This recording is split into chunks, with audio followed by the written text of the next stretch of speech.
Mr. President, India is deeply concerned at the escalation of the conflict in Ukraine, including the targeting of civilian infrastructure and the deaths of civilians.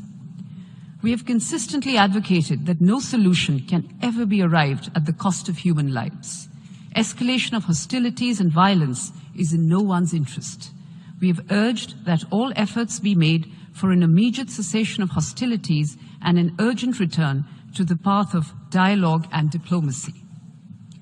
We believe that the global order that we all subscribe to is based on international law, the UN Charter, and respect for the territorial integrity and sovereignty of all states.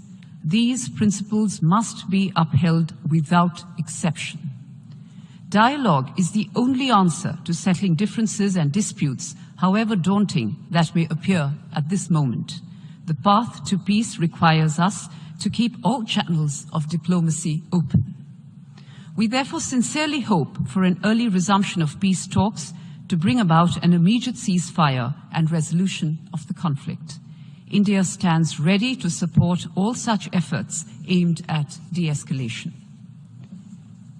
It is also unfortunate that as the trajectory of the Ukrainian conflict unfolds, the entire global South has suffered a substantial collateral damage.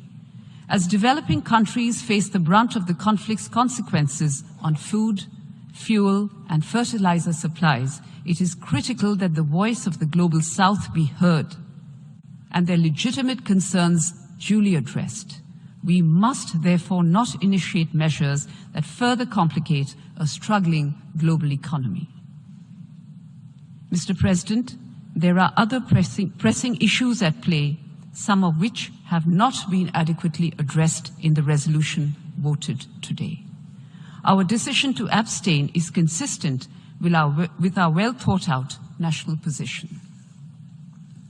I would also quote my External Affairs Minister from his address to this very August Assembly last month, and I quote, "India is on the side of peace and will remain firmly there. We are on the side that respects the UN Charter and its founding principles.